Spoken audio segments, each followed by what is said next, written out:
पंच परमेश्वर को प्रणाम। प्रणाम करूं परमात्मा स्वयं सदगुरुदेव को, संयमी जीवन के सहयोगी साथियों मंडल जिन्होंने हमारे जीवन में खुशियों का खजाना लाया, अनंत अनंत उपकारी परम पूज्य आदरणीय श्री अम्मा, जिन्होंने हमारे उंगली थाम कर हमें सद्गुणों के चरणों में समर्पित किया, अनंत अनंत उपकारी परम पूज्य आदरणीय मेरे संसारी स्वर्गस्थ पिताजी एवं स्वर्गस्थ माता जी।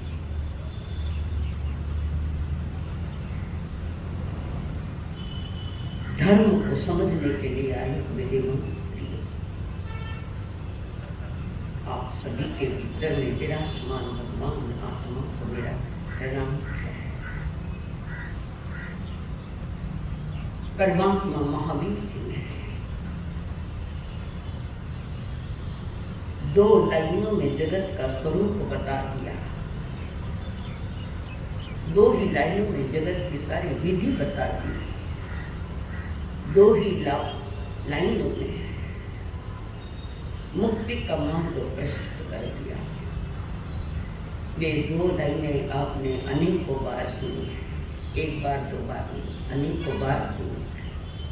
और वो दो लाइनें हैं, धम्मो मंगल मुक्तिठम, अहिंसा संयम तो देवादि तम तमम संतो जस्तम में सयाम। सारा राज इसमें है। भगवान महावीर स्वामी गौतम जी को कह रहे, अहो आर्य गौतम जी, धर्म उत्कृष्ट मंगल है। इन्हीं दो लाइनों को लेकर अनंत जीव मुक्त हुए हैं, जगत से मुक्त हुए, इस संसार से मुक्त, जन्म मरण से मुक्त। जिस लाइन में अनंत जीवों को मुक्त किया, वे दो लाइनें आज भी प्रकट है, आज भी है दो लाइनें, वे दो लाइनें थे, धर्म उत्कृष्ट मंगल है। वो धर्म कौन सा, आज ये पूछ रहे गौतम स्वामी प्रभु से पूछ रहे, भंते वो धर्म कौन सा है? धर्म को समझाने के लिए रात की बात बता, रात में चल धर्म उत्कृष्ट मंगल है। अरे उत्कृष्ट मंगल कहने से उत्कृष्ट थोड़ा हो जाओ, बोलने से कोई महान नहीं होता, बड़ी बड़ी बातें करने से कोई महान नहीं होता है। महान तो वो होता है जिसका जीवन प्रयोग रूप में चल रहा है, प्रैक्टिकल प्रयोग कर रहे हैं। तो गौतम स्वामी ने पूछा, बनते वो धर्म कौन सा? तब परमात्मा ने समझाया, वो धर्म है अहिंसा संयम और तप। जगत की हिंसा तो दिखाई दे रही है, पर आत्मा भी हिंसा में है। अभी मेरी चेतना, मेरी आत्मा आज भी हिंसक प्रवृत्ति में है। मेरी आत्मा आज भी हिंसा प्रवृत्ति में है। हम आत्मा की भी हिंसा कर रहे, खाली जीवों की हिंसा कर रहे, उससे वो तो है ही है, पर आत्मा की भी हिंसा कर रहा है। कैसे आत्महिंसा कैसे होगी? अशोक जी, आत्मा की दुनिया की हिंसा तो समझ में नहीं आ रही, आत्मा की हिंसा कैसे कर रहे हो? मुझे यहाँ की बातें चाहिए, विभाव लोगों को भी समझ में नहीं आता। पोपट लाल, आत्मा की हिंसा जीव कैसे करता है?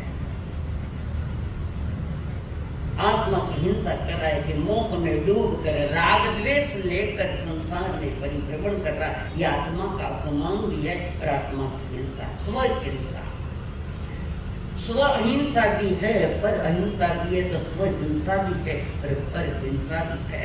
दुनिया की हिंसा तुम्हारे ज्ञान में है, रुके तो नहीं है, पर समझ में तो आ रही है। पर आत्मा की हिंसा भी परमात्मा ने कहा, गौतम आत्मा की हिंसा मत कर। तो गौतम स्वामी करे, मैं क्या हिंसा कर रहा हूँ?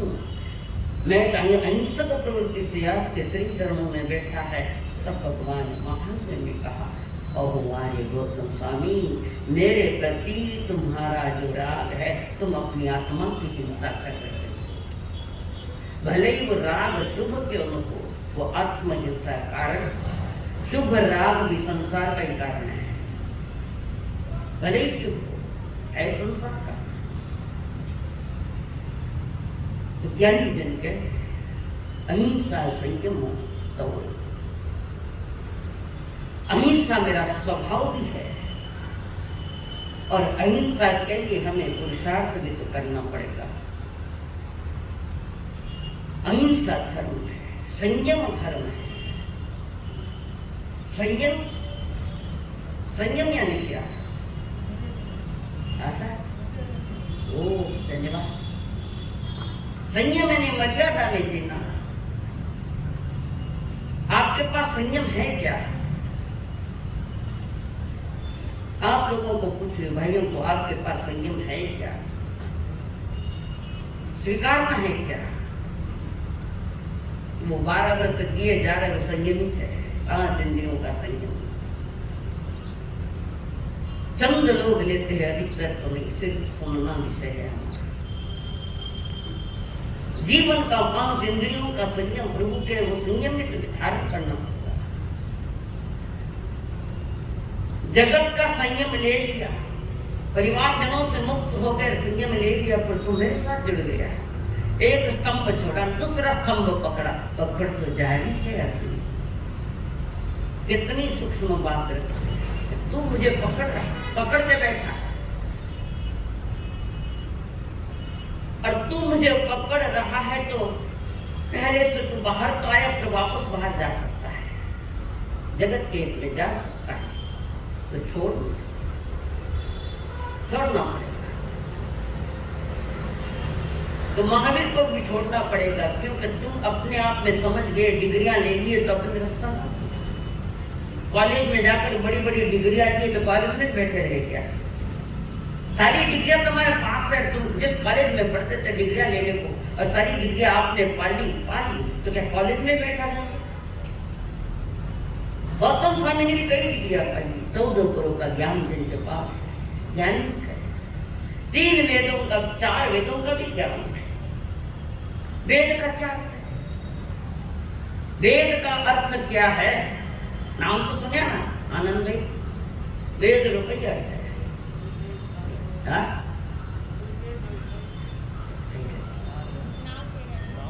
ना, मैंने वेद का अर्थ पूछा है, नाम नहीं पूछा। नाम पूछते आगे की बात है। वेद का अर्थ क्या है? वेद का अर्थ है ज्ञान। ज्ञान, फिर वो अलग अलग तरह का ज्ञान है।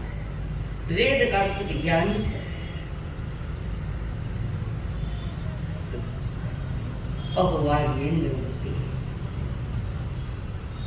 मैंने तुम्हारे परिजन छुड़वा दिए, घर बार छुड़वा दिया, तुम मुझे पकड़ के बैठा। मुझे क्या मालूम था तुम मुझे पकड़ के बैठेगा? छोड़ दो, तो तेरी आत्महिंसा हो रही है।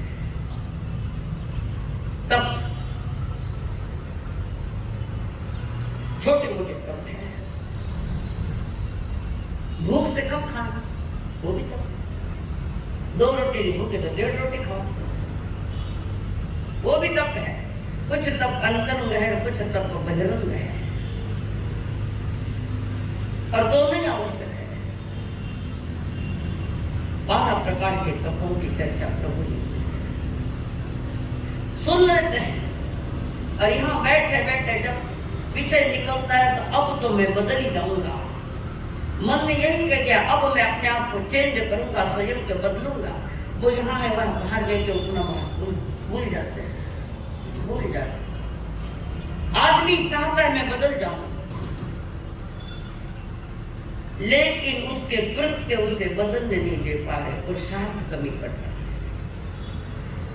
उसके कृत्य, उसका कर्म, उसके कार्य विपरीत है। मन में तो कह जाए कि आज तो मैं बदलते ही रहूंगा, और बाहर देर की वही जगत का कर्म है, वही कृत्य है, वही पाप भरी जिंदगी चल रही हमारी। वो संयम जीवन में परिवर्तन चाहता है, रूपांतरण चाहता है, पर उसके लिए प्रयास भी नहीं करता है। बराबर, प्रयास तो नहीं करता, प्रयास तो करना पड़ेगा। किसी जन्म में, वो भी मनुष्य जन्म में, और कोई गति नहीं।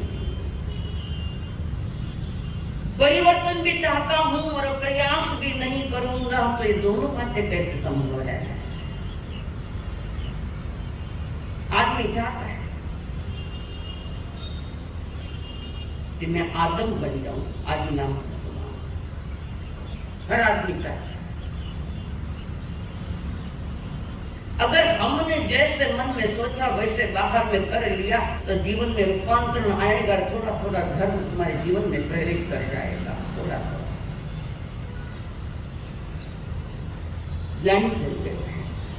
जीवन के छोटे छोटे कृत्य भी तुम्हें मुक्ति की ओर ले जाएंगे। छोटा थोड़ी गड़बड़ हुई कि सालू भद्र जी को जाकर पूछो क्या हुआ, आंख खोली और संसार की लंबी स्थिति वाला जन्म ले लिया देवगति का। आंख खोली।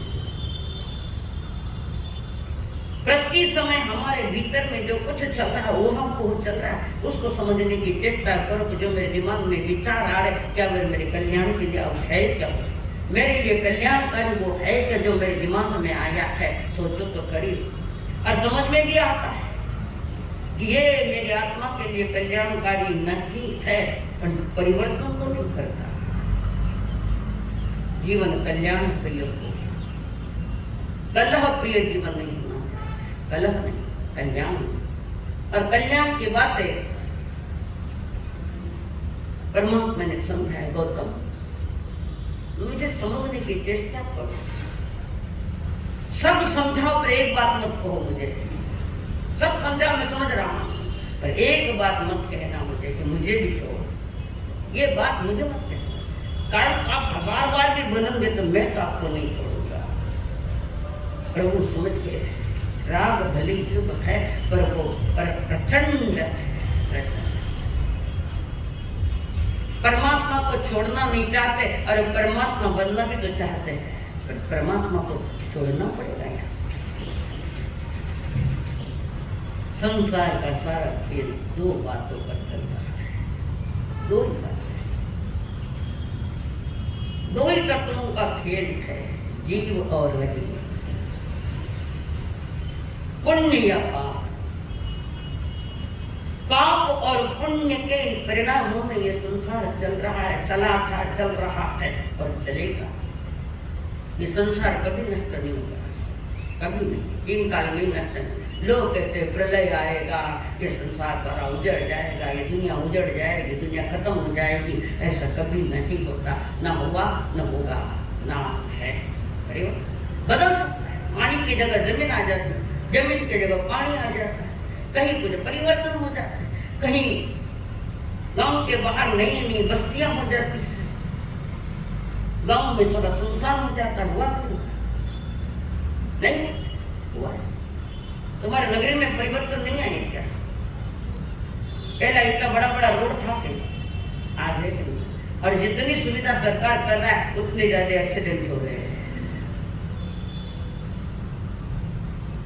हर जगह परिवर्तन है,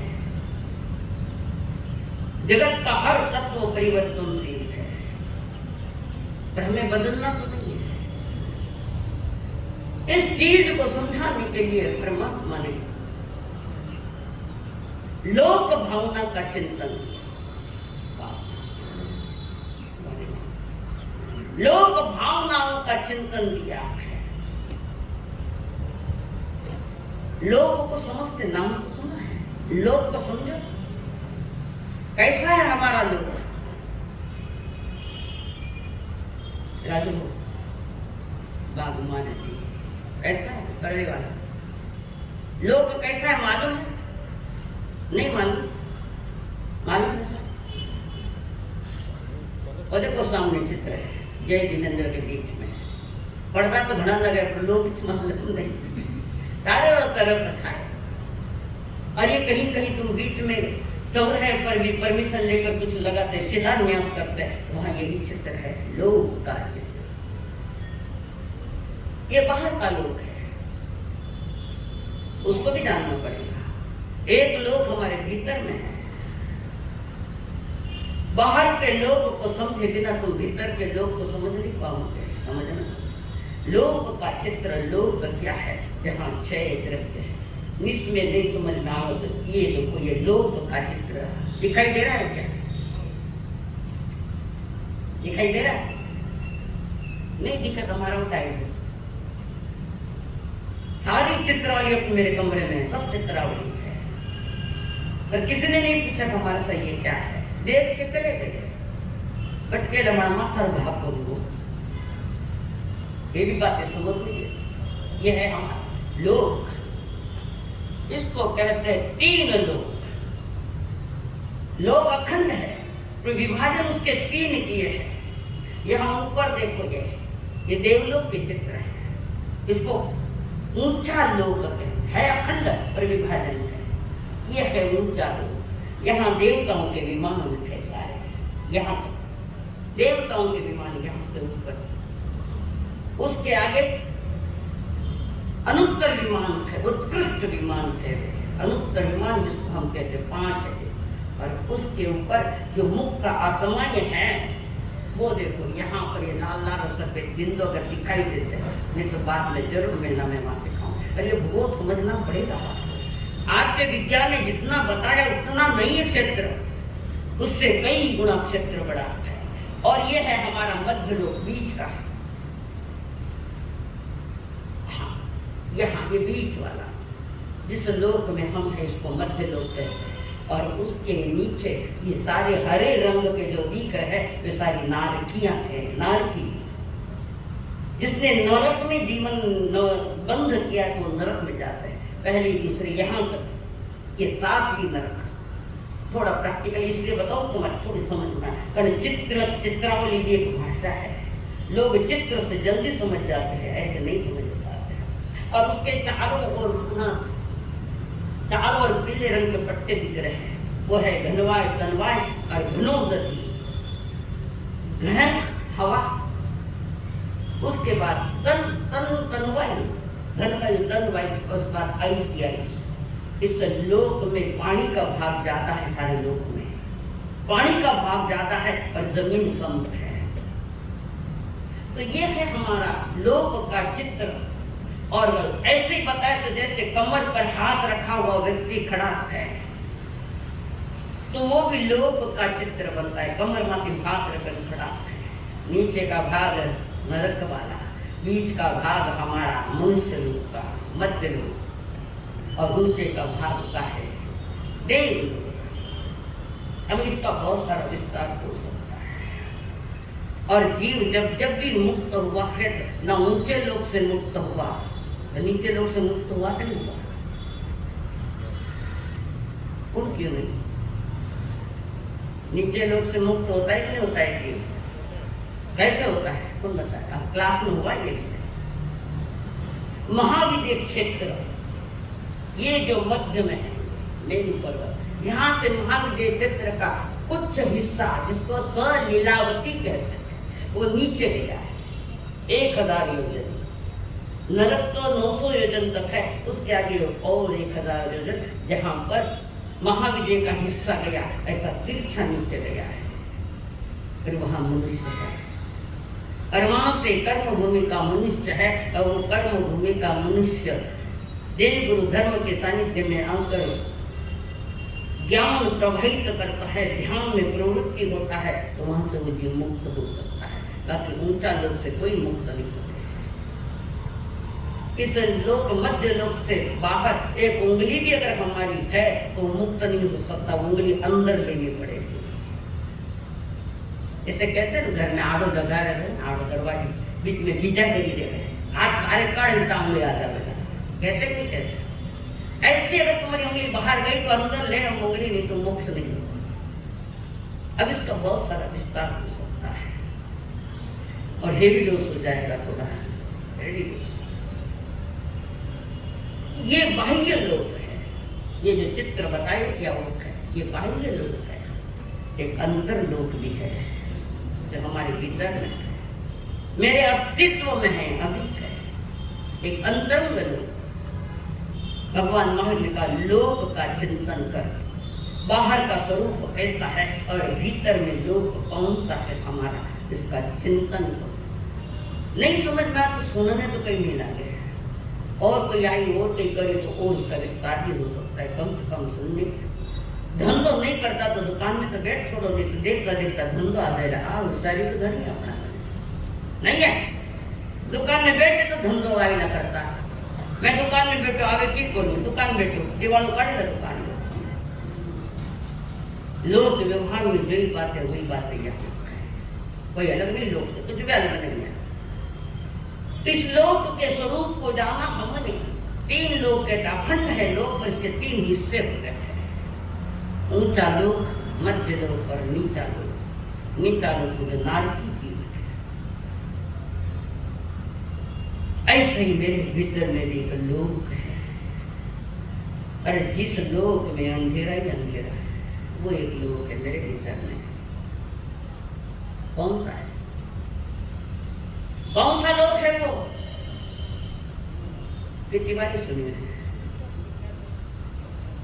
वो अंधेरी रात है, अंध श्रद्धाओं का मिथ्या मान्य।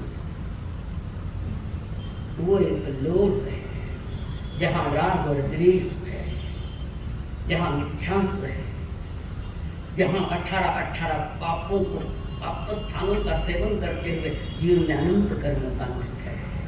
वो कर्मों का लोग जो कर्म आत्मा के साथ जुड़ गए हैं, पर कर्म यानी आत्मा नहीं है। कर्म अलग है और आत्मा अलग है।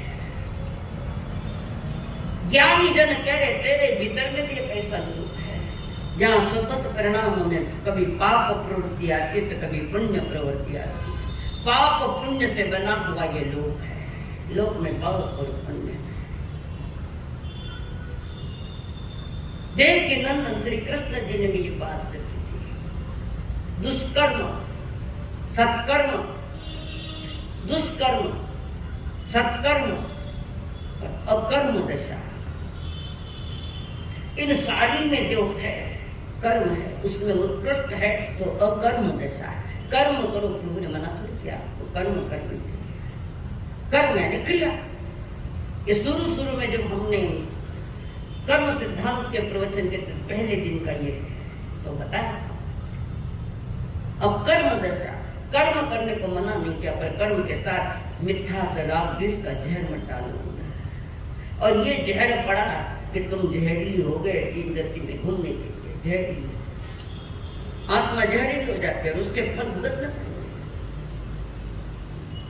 सबको भुगतने पड़ेंगे, कोई नहीं छूट सकता कर्म सिद्धांत से।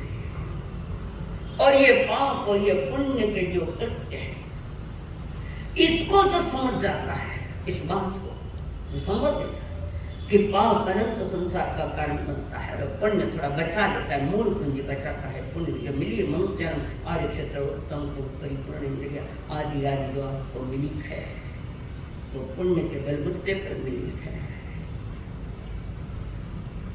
मिली चीज का दुरुपयोग कर ले तो समझना इसका जैसा और कोई पाप नहीं किया मुझे, कि अपनी मूल पूंजी खो दी। जिसको धंधा करना नहीं आता तो दुकान उजाड़ देगा, वो मूल पूंजी भी देगा, तो जिसको करना आता है तो वो और बढ़ावा देगा। ऐसे ही धर्म का विषय है कि तुम्हें धर्म करना है तो पहले समझना पड़ेगा कि कैसे किया जाता है। हम जो कर रहे हैं, जिसको हम तुमने धर्म मान रखा है, ये तुम्हारा भ्रम है, अभी भ्रम कि मैं जो कर रहा हूँ वो धर्म है। धर्म का बाहर से कोई संबंध नहीं, धर्म का संबंध मेरे स्वभाव से है, मेरे आनंद स्वभाव से धर्म का संबंध है। तो बाहर में जो हम सामयिक प्रतिक्रमण ज्ञान ध्यान जो भी कर रहे हैं वो तो करना पड़ेगा, नहीं गए तो पाप में जाओगा पाछा। अगर ये बाहर की क्रिया तो वो भी विवेक पूर्वक क्रिया हो तो तुम्हें बचाएगी, नीच गति से बचाएगी, नहीं तो वहां भी वही गतिया नीचे ही। बहुत कसरत कर लिया ना, जिससे हमने क्रियाओं की बहुत कसरत की है। एक भोग की थोड़ी है, कई भोगों से हमने ये कसरतें की, पर तो भी समझना है कसरत की पर उपयोग क्या हुआ। एक दुकान चौकी चाले तो दूसरी दुकान लगाओ कि नहीं लगाओ, इनमें तो माहिर है सब। एक दुनिया अच्छी चल रही, एक दुकान अच्छी चल रही, दूसरी दुकान चलाना है तो दूसरी दुकान चलाना है तो वही व्यापार नहीं, कोई बदलता व्यापार है, बदला हो नया कोई व्यापार करना। धर्म नया व्यापार है, पुण्य की दुकान अच्छी चल रही है तो धर्म की दुकान अब लगाना है कि मैं अपने स्वभाव के साथ जीवन का मर्म जानूंगा, जीवन क्या है वो भी जानूंगा। तो कहने का तात्पर्य जो लोग पाप पर पुण्य प्रकट भव्य आत्मा इन दोनों से अलग होकर सीधी मुक्तालय की ओर जाती है। पाप से तो हटना ही पड़ेगा, और जो पाप से हटता है उसके हाथों से पुण्य प्रकृति चालू होगी। कल का प्रश्न आपका, जो पाप से हटेगा उसके जीवन में भले वो 5 इंद्रिय द्वारा या मन द्वारा वो पुण्य प्रकट होता है, कुछ न कुछ तो करेंगे ही करेंगे। तो पाप नहीं करोगे तो पुण्य करने की प्रक्रिया ही हम करेंगे, कितना छोटा मोटा भी पुण्य। पुण्य करने के लिए पैसे की आवश्यकता नहीं है, तुम्हारे परिणामों की आवश्यकता है। पुण्य करने वाले के धनवान ही पुण्य कर सकते हैं। हो सकता है धनवान धन देकर अहंकार किया तो वो पाप में जमा हो गया, पुण्य में नहीं जमा, पाप में गया। कारण अहंकार का रोग लगा उसके पे, तो अहंकार पुण्य थोड़ी होने देता है। अहंकार तो तुम्हारी क्रियाएं पाप में परिणमित होगी। मन से किसी के लिए अच्छा सोचो, वो भी पुण्य है, मन पुण्य है। वाणी से तुम शुभ वाणी उपयोग करो, वाणी से अच्छे बोलो, वो तुम्हारा पुण्य है। अरे पैसा लागे, मन से किसी की अच्छी सोच करो तो फिर पैसा लागे। रमेश जी, सब रमेश जी समझ रहे चालू में कार्यक्रम नाम मंदिर में वाणी से भी पुण्य करते हैं। देखो गौतम स्वामी का हो भंते, हे भंते, हे मेरे माय बाप, हे मेरे प्रभु, ये पुण्य वाणी अमृत वाणी है। अच्छे कवि साधु संतार नाम लेकर आनंद ऋषि जी मारा गांव आया था, थाना बाप लगे महाराज साहब नहीं बोलता, साधु संतों के नाम के पीछे महाराज साहब नहीं बोलता है आपको। महाराज साहब नहीं बोला तो पाप कर, महाराज साहब लगा रिस्पेक्ट दिया तो वो पुण्य कर। हर कोई संतारा नाम रहा के महाराज है, बाप का नाम आगे जी नहीं, कहां तक नीचे जाओगे, कहां तक भाषा में भिकाईपन रखोगे। प्रभु कहते हैं पवित्र वाणी मीठी मधुर बोल, बिना बोले परिचय नहीं मिलता, बोलना तो पड़ेगा। लोग व्यवहार संभालने के लिए भाषा का उपयोग तो करना ही है, तो कैसे करोगे, कैसे? मधुर वाणी, प्रिय वाणी। ज्ञानी जन क्या है, पाप और पुण्य के इस आधार पर ये लोग चल रहा है। अभी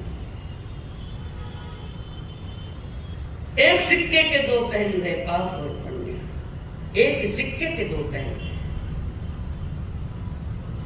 एक आपत्ति रूप है और एक संपत्ति रूप में है। ऐसा नहीं, संपत्ति मधुवाणी पुण्य रूपी संपत्ति रूप। और इस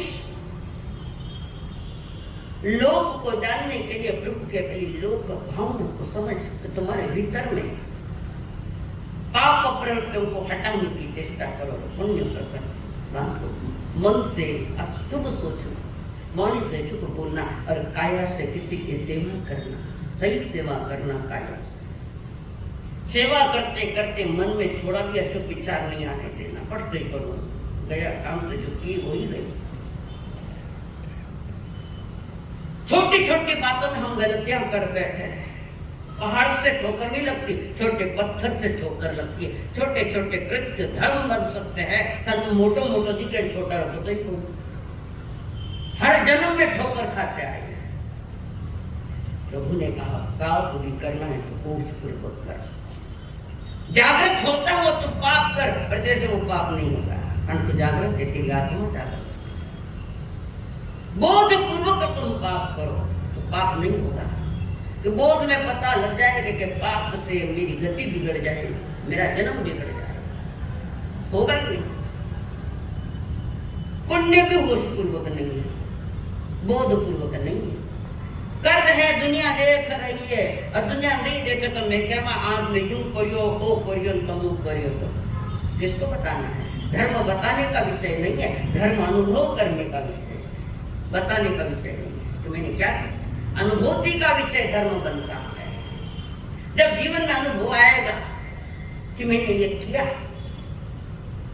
किसी को कहने के लिए नहीं किया, मेरे जीवन के उत्थान के लिए किया है। और किसी को कह दिया तो उत्थान की जगह पतन, इसलिए तलवार की धार इसको कहते हैं। संयम या श्रावक जो तलवार की धार के समान, संभल संभल कर, समझ समझ कर इस धर्म, इस जीवन का उत्थान करना की बातें सुन। पुण्य क्रिया तो करनी है, पर पहले पाप से तो बाहर आओ। पाप क्रियाओं बाहर। ज्ञानी कहते हैं, भगवान बुद्ध ने भी कहा, पापी के तो दोनों ही लोक दुख में है, दोनों ही लोकों में दुख है, इस लोक और परलोक में वो दुख ही भोगता है। संसार में 3 तरह के मनुष्य हैं।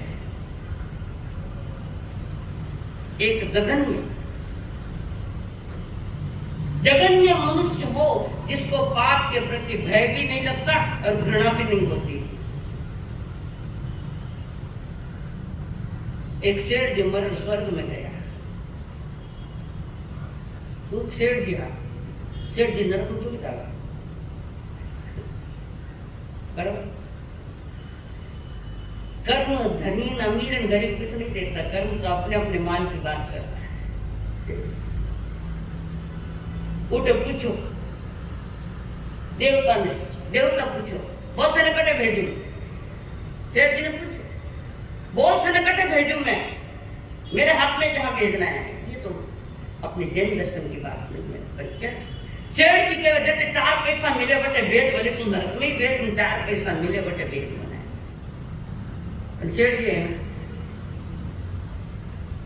कोई सेठ नहीं, कोई गरीब नहीं। इंसान का कृत्य ही इंसान को ऊंचा उठाता है या नीचे गिराता है। हमारे तो जो जघन्य मनुष्य है, रात दिन पापों का काम कर रहा है, किसी से 18 प्रकार के किसी पापों का साथ लेकर चल रहा है, हिंसा में भी डरता नहीं है, कोई भय नहीं, हिंसा का भी भय नहीं है। जब भी तो जैनियों के दुकान में फर्टिलाइजर दुकान, यहाँ कीटनाशक दवाएं औषधि मिलेगी, जैनी नहीं है। जैनियों की दुकान, कईयों की तो मैंने बंद करवाई। तुम कर क्या रहे हो ये बताओ पहले। जो भी करना है तो जागृत के साथ में रखो, तो मैं कर रहा हूँ वो सही या गलत है, ये सोचना पड़ेगा। जो रात दिन परिणामों से हो, वाणी से हो या तुम्हारे धंधे से हो, हम पाप से जुड़े हैं, जगह नहीं आना। जिसको पाप करने में कोई संकोच नहीं है। मलबाई पर रमी क्या है? धर्म है तो पुण्य है, बोलो जल्दी। धर्म है तो पुण्य है। समझ के अब 3 महीना ऊपर गया भी नहीं समझा, तो कभी कभी मैं गया फिर समझ हो गई। फिर भी करता जा रहा है। देखा कि तुझे का मन ही बता, मैं ही तुझे का मन ही बता। सांखली तैयार है, सांखली वो तो आएगा तो नहीं, पर घर का भी ले जाएगा। ये सारे पाप डुबाने वाला है, गिराने वाला है पाप। दूसरा है मध्यम।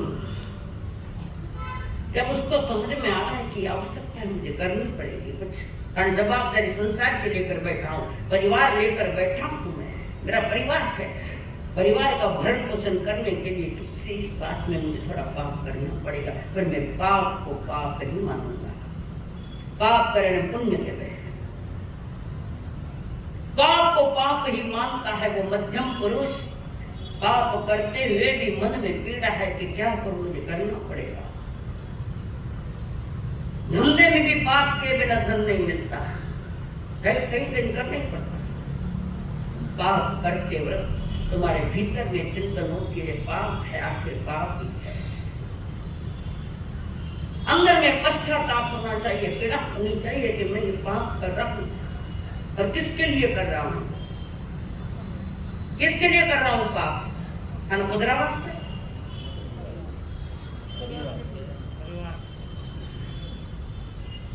पाप से बचना है। आ जाओ सबके लिए करता है पाप। तुम्हारे पाप का हकदार कौन कौन बन रहा है? इतनी समझ आती तो पाप करो जो समय पे न पाप का धंधा करो समझता है। तुम्हारा चिंता कहते न कहीं करते पण बस वैसे तुम्हें मुबारक। समझदार व्यक्ति की तरह वाणी को समझने वाला व्यक्ति पाप क्रिया कर रहा है पर वो मेरी मजबूरी है, परिवार लेकर बैठा हूं तो मुझे करना, और उसमें भी थोड़ा थोड़ा छोड़ सकते हैं पाप हम लोग। हाँ 3 लोग धनी बनना है ना, धन से धनी बहुत बनना है इसलिए पाप कर रहे। तो तुम धन कमाया है तो पाप क्रिया से कमाया है क्या? धन सच्ची बोल पहले इसका भी खुलासा पूरा करो। क्या पाप से धन कमाया आपने? पाप किया इसलिए धन मिला? संकट में आ गया પછી कैसे मिला धन? कैसे मिला? पूर्व पुण्य से मिला।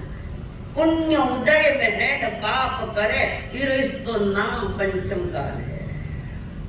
पाप पुण्योदय में पाप करता है तो पाप क्रिया करी हमने पाप की तो उससे धन नहीं मिला, या मेहनत करने से धन नहीं मिला। मेहनत करने से धन नहीं मिला, धन तुम्हें मन मिला है तो पूर्व पुण्य से मिला है। और पुण्य का खजाना खाली हो गया कि 4 गति में भटकते फिरो। प्रभु कहते हैं तुम्हारे भीतर का लोक जो अंतर लोक है वहां समझो कि तुम्हारे परिणाम में पाप है या पुण्य है। दिखता तो पुण्य बाहर करता है, दिखता तो अंदर में पुण्य है पर बाहर में तो सारी क्रियाएं, कोई पुण्य क्रियाएं कर रहा है पर अंदर में पाप भरा पड़ा है। घणो कमोला लुगाया खुश हो जाएगा, मीठी मीठी बातें बोलेला, टाबर में दे दो तो टाबर भी खुश था। सबको खुश किया तुमने, निज आत्मा को खुश किया, क्या स्वयं को खुश किया? अपने लिए खुशी मनाई, क्या किया? आत्मा को खुश करने के लिए, दुनिया की खुशी मनाई। और यह दुनिया कभी खाने नहीं कह रहा मैं खुश हाँ खाना तू लिखकर रुपये पाएंगे। दुनिया कभी नहीं कहेगी हम आपसे बहुत खुश है खाना खाने की वेद तो कहला दुनिया मैं खाना से खुश हाँ। वो भी देवोदना कहला, लुगाई भी कहला मारो लाओ तो मैं खाना में घनी खुश हूँ। पाप कौन लेने वाला? तुम्हारा कौन है? तुम्हारी दशा क्या? तुम्हारी दुर्दशा है। यहाँ सब खुश है और तू नाखुश होकर दुनिया से विदा हो गया। इस जगत का सत्य है। वो अंतर का लोग जानो में क्या कर रहा। तीसरा है उत्तम पुरुष। उत्तम पुरुष प्राण जाए पर वचन न जाए, वे उत्तम पुरुष में आते हैं। प्राण भी चले जाए तो मैं औरों की हानि नहीं करूंगा। धन्य है धर्मरुचि अनगार। औरों को बचाने के लिए अपने प्राण क्या होती। धन्य है शांतिनाथ भगवान, पूर्व भव में जिन्होंने पुण्य जबरदस्त करुणा से कमाया। सुना होगा वो बाज पक्षी और कबूतर की कथा, वो पुण्य भव शांतिनाथ अपने प्राणों की आहुति दी पर कौरवों को उस प्राणी को बचा लिया। वो तो देवताओं का नाटक था समझाने के लिए इनके भीतर में कितनी करुणा है। सुना है आपने, वो भी सुना हुआ है। जिन जिन्होंने अपने आप को ऊपर उठा लिया, अंतर लोक में बहुत सारा परिवर्तन कर लिया और बचा कुचा मनुष्य जन्म में आकर पूरा परिवर्तन कर लिया। करुणा बहाई पूर्व भव में शांतिनाथ जी के दिल में, और वही जबरदस्त करुणा ने जगत की करुणा की सोची और वहां तीर्थंकर गोत्र बांध दिया। वो पुरुष होते हैं किस अपने लिए किसी की जान नहीं लेते, अपने सुख के खातिर किसी की जान नहीं लेते। चलो गया तो नहीं लो ना, लेवो कि नहीं लेवो। कभी सब्जियों का शोधन करके देखते हैं कि कोई कीड़े तो नहीं अंदर। जल्दी जल्दी घर गई शोधन कर लिया, अंदर कीड़े कितने ही उभर गए, कितने छोंक में चले गए। अनाज में कीड़े पड़े के पत्रे पर डालती है, गर्मी धूप पे डालती है। एक एक कीड़ा बदला चुकाने थाने जन्म लेना पड़ता, नहीं चुकेगा। इसलिए छोटे से सूत्र में कह दिया प्रभु ने, विवेको धम्मो जीव हिंसा भी होवे नहीं और मेरे भीतर में अहिंसा के परिणाम भी न हुए और हिंसा के कारण कर्म भी न बंधे। ये विवेक तो मनुष्य जन्मता है। तो उत्कृष्ट पुरुष वो है वो किसी को उपद्रव नहीं होता, न स्वयं के लिए न दूसरों के लिए। स्वयं के लिए भी सही जीता है और औरों के लिए भी सही जीता है। जगत प्राणियों को भी बचाता है और अपने आप को भी बचाता है। वो है उत्तम पुरुष। याद रखना, ये पाप कभी किसी का सगा नहीं हुआ। पाप कभी किसी का सगा नहीं हुआ और पुण्य ने कभी किसी को दगा नहीं दिया। पुण्य ने दगा नहीं दिया। पाप तुम्हारा सगा नहीं ना, पुण्य कभी दगा देता नहीं। और जो दगा देता है वो पाप। तो इसलिए तो तुम बार बार ठगे जा रहे हो, स्वयं को ही ठग रहे थे। भगवान महावीर ने कहा है एकांत में भी पाप नहीं करना। कोई नहीं देख रहा है मैं पाप कर रहा हूं, प्रभु ने मना कर दिया है। कोई तो कहेंगे कोई नहीं देख रहा है, कोई नहीं देख रहा है तुम एकांत में पाप कर रहे हो, कोई नहीं देख रहा है। केवल ज्ञानी के ज्ञान में आ रहा है कि नहीं आ रहा है? चलो वे भी नहीं आया, तुम्हारी आंखें तो देख रही है। एकांत में भी पाप मत करना। ये ज्ञानी वचन, जिसमें 10वें कार्य सूत्र के 4थे अध्याय में उसकी चर्चा की उन्होंने। एक हुआ साग हुआ परिसाग हुआ, 4थे अध्याय की गाथा है। सबके सामने या एकांत में भी पाप करना मना किया, कोई नहीं देखे, सब देख रहा है। हमारी आंखें क्या बंद है क्या? खुद के आंख तो देख रही है ना, ठीक है। से गामेवा, ग्राम में भी पाप नहीं, नगरेवा नगर गगनों में भी पाप नहीं करना, रण्यवा रण में भी पाप नहीं, एगोवा अकेला में भी नहीं, और भीड़ भाड़ में भी पाप करना मना। ना दिन में ना रात में, रात में भी नहीं, दिन में नहीं। अब सब सो लिया, अब मैं कर लूं थोड़ो से। तुम्हारी आत्मा तो जरूर जान रही है, बात तो थोड़ी आत्मा। निर्णय तो आत्मा नहीं लिया, उसके परिणामों ने निर्णय लिया कि ये पाप करना है। प्रभु फरमा रहे, सोने चांदी के टुकड़ों में धर्म का मोल लगावे, कैसा है अज्ञानी अपनी भूल पे ना पछतावे। मिला जन्म मानव का बदले, धन्य भाग्य तेरा है, भाग्य तेरा है। पाप घेरा है, गम का डेरा है।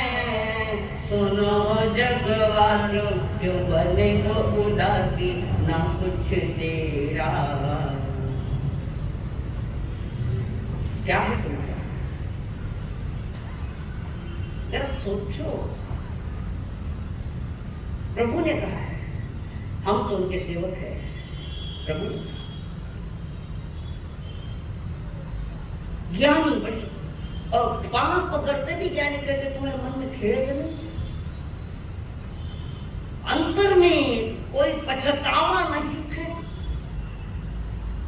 कई कर लियो घणो पछतावा आवे, लोगों ने कुछ करने पछतावा आवे के वे अगर पश्चाताप होता तो दोबारा वो पाप नहीं करता, तब पश्चाताप है। और दो पश्चाताप, उसका नाम है प्रतिक्रमण।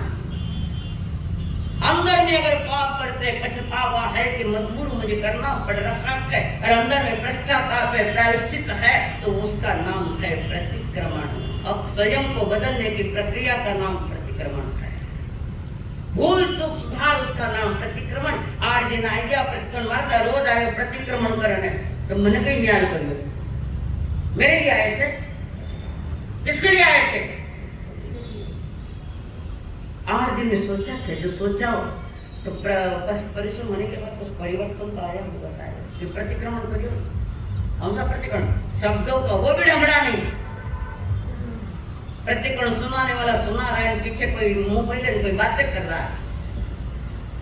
तुम स्वयं को ठग रहे हो। जगत का ठगाई होगी नहीं, पर तुम स्वयं को ठग रहे हो। ठग रही है दुनिया, ठगोरी है। और तुम भी ठगोरे और स्वयं को ठग रहे हो। प्रभु ने कहा एकांत में भी पाप नहीं करना। धर्म गुरुदेव ने धर्म घोष मुनि ने उनको कहा ये जहर वहां पर था जहां जीवों की हिंसा नहीं होती। अन्य होता तो क्या करता, मरे तो मरे तो क्या नहीं, भय नहीं रहा भीतर में। प्राचीन ग्रंथों में घटना आती है, क्षीर कदम्ब गुरु के पास 3 शिष्य है, पढ़ाई कर रहे हैं। 3 शिष्य गुरु के पास, अरे 3 शिष्य पढ़ाई कर रहे हैं, अच्छा अध्ययन कर रहे हैं।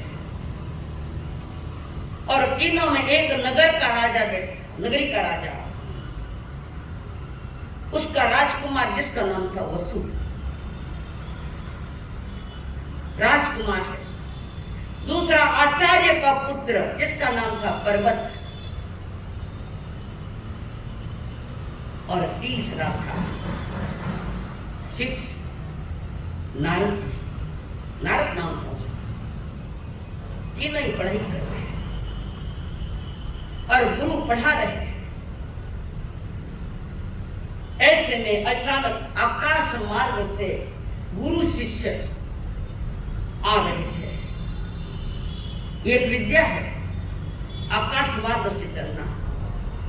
किसके पास थी ये विद्या? मनुष्य की बात कर रहे हो।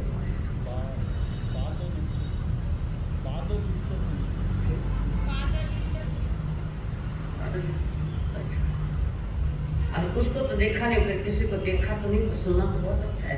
आकाश रानी कौन थे? हनुमान जी। हनुमान जी नहीं थे क्या आकाश में से जाते थे? इस विद्या का नाम है गंगाचरण विद्या। और 2 शिष्य गुरु आकाश से अचानक नीचे आ गए, जहां क्षीर कदम गुरु अपने शिष्यों से पढ़ा रहे। शिष्य पढ़ रहे, एकाग्रता के साथ तीनों ही पढ़ रहे। स्वागत हुआ, आपस में वार्तालाप हुआ। आचार्य कदम और ये मुनि जी इनसे वार्तालाप की काफी देर, और उसके बाद वे वहां से निकले और पुनः चल रहे जा रहे। शिष्य ने कहा गुरुदेव, ये तीनों ही शिष्य कितने अच्छे पढ़ाई कर रहे हैं, कितने एक मन लगा कर रहे हैं, कितने तीनों ही महान है। शिष्य ने गुरु से कहा तीनों ही महान है। गुरु ने कहा नहीं, तीनों ही महान नहीं थे। बाहर में एक से दिखते हैं पर एक समान नहीं है, अंदर से एक समान नहीं। मतलब क्या? गुरु ने कहा शिष्य, इसमें एक अभवी जीव है जो कभी मोक्ष नहीं जाएगा। बाहर की एकाग्रता पर मत जाना, तुम बाहर में तो एकाग्र दिख रहे, अंदर में क्या है मैं थोड़ी जानू। तुम्हारी आत्मा जानती, केवल भगवान जानते। एक अभवी है, पढ़ाई तो करेगा, अभवी भी बहुत अध्ययन लेता है, पर 3 काल में भी मोक्ष नहीं जाएगा। दूसरा वो है दुर्भवी, एक अभवी, और जो दूसरा है दुर्भवी, और तीसरा है भवी है। और गुरु शिष्य की आवाज मुनि ने सुनी, जो पढ़ा रहे थे गुरु आचार्य।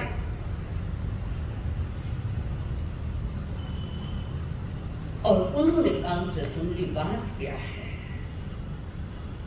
पढ़ाई एक समान दिख रहे, एक समान पढ़ाई कर रहे हैं, और गुरु की वाणी एक समानता के साथ सुन रहे, तो समझ में नहीं आ रहा मेरे कैसे गुरुदेव।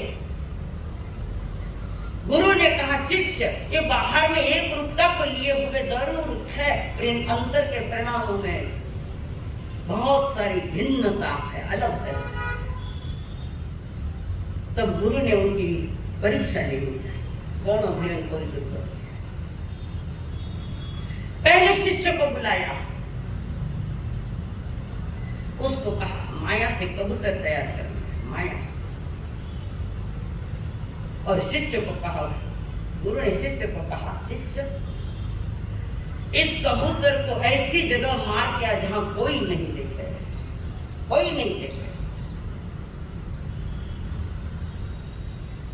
और तुम ऐसा काम करोगे मेरे कहने से, मैं भी मुझे भरोसा ऐसे सजाओ, ये कबूतर ले जाओ एकांत में जाकर मार डालो। वो शिष्य गया, मकान के पिछड़ में झुरमुट थी, बहुत सारे घास फूस, और उस घास में अंदर डालकर मार डाला। वो तो मार गया भी कबूतर का, असली कबूतर गुरु ने नहीं किया, मार डाला और शिष्य आ गया, काम कर दिया। गुरुदेव मैंने तो आपकी आज्ञा का पूरा पालन किया है। गुरु समझ गए, गुरु समझ गए यह भली जीवित है जिसको कोई भय भी नहीं। दूसरे को बुलाया, उन्हें एक माया कबूतर पाया करके ठाक ले दिया, जाओ ऐसी जगह की कोई नहीं देखा, ऐसी जगह मार डालो।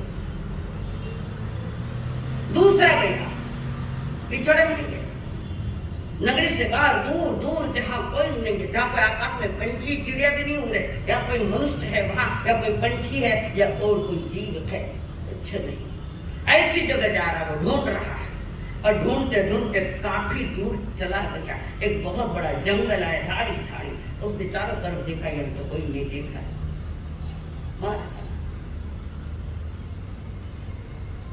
शिष्य अपने स्थान पर आए, गुरु ने पूछा आप कर दिया मैंने, आपकी आज्ञा का पक्का पालन किया। वो सो कह रहा है मैंने आपकी आज्ञा का पूरा पालन किया है। गुरु समझ गए, थोड़ी शर्म की नजर थी कि पर दूर जाकर की बात तो किया है। तीसरे को कहा, नारद को, ये नारद वाले ये नहीं जो इधर उधर लड़ाया लगाने वाले होते, वो नहीं, नारद को कहा तुम भी वैसे ही करके आओ, जाओ ये कबूतर जहां कोई नहीं देखता वहां मार के आओ इसको। और नारद पंछी लेकर गया, कबूतर लेकर गया, दूर ऐसा स्थान ही नहीं मिल पा रहा, बहुत दूर चला गया, घूमता घूमता पुनः वैसे ही आ गया, वैसे ही कबूतर लेकर, गुरुदेव आपका कबूतर, मेरी आज्ञा का पालन तुमने नहीं किया। गुरुदेव आपकी आज्ञा का पालन करना था मुझे, पर आपकी शर्त भी है कि कोई जहां देखे नहीं वहां मारना। आज्ञा का पालन मैंने करना था, पर आपके वे लफ्ज की शर्त भी है जो आपने रखी थी कि जहां कोई नहीं देखे वहां जाकर मार दिया। गुरुदेव ने बहुत जगह जाके आया कि मुझे मिला ही नहीं, कैसा नहीं मिला गुरुदेव, और तो किसी ने नहीं देखा पर मुझे तो दिख रहा था, मैं भी तो देख रहा था कि ये कबूतर है, मैं देख रहा था, और आपने कहा कोई नहीं देखे वहां, ना मेरी आंखें देख रही थी, तो आपकी शर्त पूरी नहीं हो, मैं भी देख रहा था, और केवल भगवान भी तो देख रहे थे, मुझे भी तो ज्ञान में आ रहा, मैं कैसे मारूं। पहले तो चिढ़ने का नाटक किया गुरु ने, और फिर गुरु ने समझ लिया इसका कर्म सही है। प्रभु कहते एकांत में भी पाप मत करो, जहां तुम्हारी नजर भी जा रही है वहां भी पाप मत करो। एक हुआ, साग हुआ, बड़ी साग हुआ, भीड़ भाड़ में भी नहीं, एकांत में भी नहीं, बाजार में नहीं, और जंगल में भी नहीं, कारण तुम्हारी नजर देख रही है। एकांत में भी मना कर हम तो चौड़े धड़े कर रहे, बता के कर रहे, क्या होगा तुम्हारा, क्या करो। प्रभु कह रहे सुतोड़ा मिनख जगह बाने ओ अवसर आछो आयो है, सुतोड़ा मिनख जगह बाने ओ अवसर आछो आयो है, चांदीरा महल सिंगारेगा रगे चंदासी नार उठे, पापारी पोटा शीश लिया तू बोल बटोड़ा छायो कटे, पापारी छोटी शीश लिया तू कटे जाए बटोड़, पापारी पोटा शीश लिया तू बोल बटाऊ चाल कटे, आ दुनिया है नाटकशाला अभिनेता इनमें हर प्राणी, या दुनिया है नाटकशाला अभिनेता इनमें हर प्राणी, जस अपजस जग में रह जाती तू दूध खड़ा लेके पानी, संसार स्वार्थ रो साचो साथी है, ओ साचो भेद बतायो है, सूतोड़ा मिनख जगावाने, ओ अवसर आछो आयो है। आयो ये अवसर, ईमानदारी से इस अवसर को तुम मूल्यवान समझते हो कि नहीं समझते? किस लिए मूल्यवान समझ रहे हो इस अवसर के समय को? अवसर तो है पर अवसर उपयोग नहीं है। पोपटलाल, अवसर तो है पर उपयोग नहीं है। तो थोड़ा मिनख दगा बाने, ये जिनवानी की धारा है, सोया हुए इंसान को जगाना कि तुम्हें पाप से बरी करना है, पाप से नहीं। कोई तुम्हें मुक्त नहीं कर सकता, तुम्हें ही होना पड़ेगा। तुम्हारा ही कृत्य, तुम्हारा ही कर्म है और फल भी तुम्हारे हाथ में है। पहले बता, जिस हाथ ने बीज खेत में बोए उसी के हाथ में फसल है। नहीं, किसान जब बीज बोता है तो कुत्तों भी लेता है कोली जैसे और उसमें बीज डालता, हाथ इधर पकड़ता बीज डालता जा, तो फसल भी उसी हाथ में पकड़ी, इधर से हासिया। यानी कहते पाप क्रिया का तो त्याग है पर पाप परिणामों का भी त्याग करना पड़ेगा तो पुण्य बंद होता है, नहीं तो वो भी नहीं है। थोड़ा सा जीवन, थोड़ी टाइम बाकी भी है, अब थोड़ी भी है तो नहीं जिन्हें मानो।